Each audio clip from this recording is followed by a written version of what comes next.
achtet die Kirchen und alle Gebäude, welche dem Gottesdienste geweiht sind. Nichts befleckt eure Fahne mehr als Beleidigungen gegen die Religion.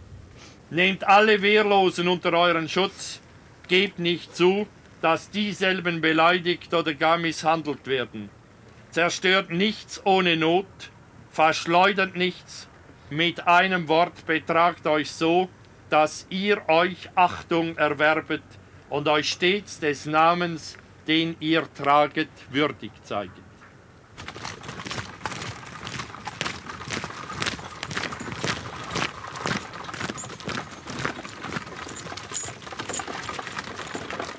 Vous avez ici l'uniforme du général Dufour, celui qu'il a porté à partir du moment où il était général et qu'il a porté dans les autres armements où il a exercé ce métier.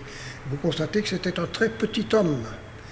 D'ailleurs, les Suisses ont beaucoup augmenté depuis, mais vous voyez que la différence avec un homme d'aujourd'hui est assez considérable.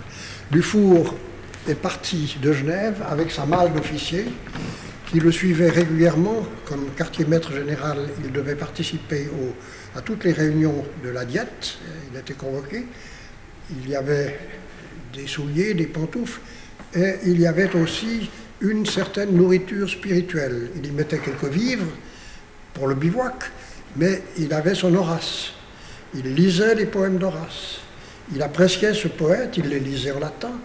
Ce poète de laurea mediocritas, ce poète de la médiation, ce poète de la modération. Et on sait que pendant la guerre du Sonderbund, il l'a écrit, tous les soirs, il lisait quelques vers d'Horace avant de préparer les événements ou les batailles du lendemain.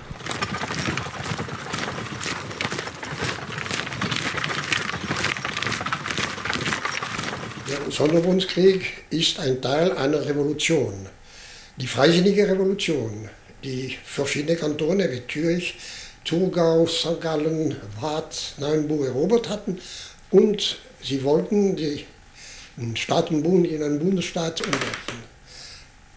Dufour am Anfang war ein Revolutionär. Die Familie in Genf gehörte dieser Schicht der Uhrmacher, die gegen die Aristokratie kämpften. Er stand ganz links.